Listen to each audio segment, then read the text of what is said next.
ഹരികൃഷ്ണ. സ്വയംഭുവന്റെ ജനനം. സൃഷ്ടികർമ്മത്തിൽ നിരതനായിരുന്ന ബ്രഹ്മദേവൻ സ്വതേജസ്സിൽ നിന്ന് ഒരു സ്ത്രീക്ക് ജന്മം നൽകി. അതിമനോഹരിയായ ആ ദേവിയുടെ കൈകളിൽ മണിവീണയും ഗ്രന്ഥവും ഉണ്ടായിരുന്നു.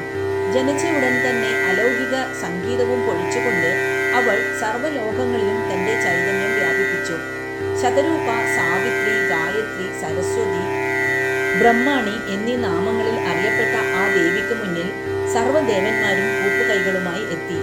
എന്നാൽ പുത്രിയുടെ അനുപമമായ സൗന്ദര്യം പിതാവായ ബ്രഹ്മദേവനെ കാമതപ്തനാക്കി.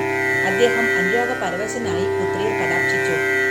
പിതാവിന്റെ കടാക്ഷത്തിലെ കാമവികാരം ഗ്രഹിച്ച ദേവിയാകട്ടെ ബ്രഹ്മാവിന്റെ നോട്ടം ഏൽക്കാതിരിക്കാൻ വലതുവശത്തേക്ക് മാറി. തൽക്ഷണം ആ ഭാഗത്ത് ബ്രഹ്മദേവന് ഒരു മുഖം മുളച്ചു വന്നു. ശൃംഗാരഭാവം നിറഞ്ഞ അച്ഛന്റെ കടാക്ഷത്തിൽ നിന്നും അകന്നു മാറാൻ സരസ്വതി ഇരുവശങ്ങളിലേക്കും തെന്നിമാറി. പക്ഷേ ബ്രഹ്മദേവൻ ആ ഭാഗങ്ങളിൽ മുഖം മുളപ്പിക്കുകയും കടാക്ഷശരങ്ങൾ ചൊരിയുകയും ചെയ്തു. വശങ്ങളിലും മുന്നിലും പിന്നിലും ഒന്നും നിൽക്കാനാവാതെ വന്ന ദേവി ആകാശത്തേക്ക് ചാടി. അപ്പോൾ ബ്രഹ്മദേവന് അഞ്ചാമതൊരു മുഖം മേൽപോട്ടേക്ക് വളർന്നു വന്നു. അവിടെയും ഗത്യന്തരമില്ലാതായ സരസ്വതി പിതാവിന്റെ ആഗ്രഹത്തിന് കീഴ്പ്പെടാൻ തീരുമാനിച്ചു.